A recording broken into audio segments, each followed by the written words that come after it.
মিরপুরের সাবেক ward councillor ও যুবলীগ নেতা তাইজুল ইসলাম চৌধুরী বাপ্পির নির্দেশে ইনকলাব মঞ্চের মুখপাত্র শরীফ ওসমান হাদিকে গুলি করে হত্যা করা হয় বলে জানিয়েছেন ঢাকা মহানগর গোয়েন্দা পুলিশের অতিরিক্ত পুলিশ কমিশনার মোহাম্মদ শফিকুল ইসলাম। মঙ্গলবার বিকেলে ডিএমপির ব্রিফিংয়ে এ তথ্য জানানো হয়েছে। এ হত্যা মামলায় পলাতক ফয়সাল করিম মাসুদ সহ 17 জনের বিরুদ্ধে চার্জশিট জমা দেওয়া হয়েছে। এর মধ্যে 11 জনকে গ্রেফতার করা হয়েছে। বাকি 6 জনের মধ্যে শুটার ফয়সাল, আলমগীর, বাপ্পি, ফিলিপ, জেসমিন ও মুক্তি পলাতক আছেন। এদিকে সামাজিক যোগাযোগ মাধ্যমে কয়েকদিন ধরে মূল আসামি ফয়সালের যে ভিডিওটা ছড়িয়ে পড়েছে সেটা সঠিক বলে জানান ডিবি।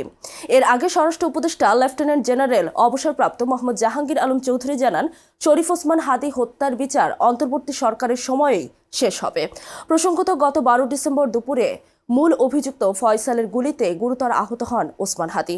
পরে ঢাকা মেডিকেল হাসপাতালে নেওয়া হলে সেখানে তার সার্জারি হয়। পরে পরিবারের ইচ্ছায় তাকে এভারকেয়ার হাসপাতালে ভর্তি করা হয়। এরপর গত 15 ডিসেম্বর উন্নত চিকিৎসার জন্য এয়ার অ্যাম্বুলেন্সে করে হাদিকে সিঙ্গাপুরে নিয়ে যাওয়া হয়। সিঙ্গাপুর জেনারেল হাসপাতালে চিকিৎসাধীন অবস্থায় 18 ডিসেম্বর রাতে তিনি মৃত্যুবরণ করেন।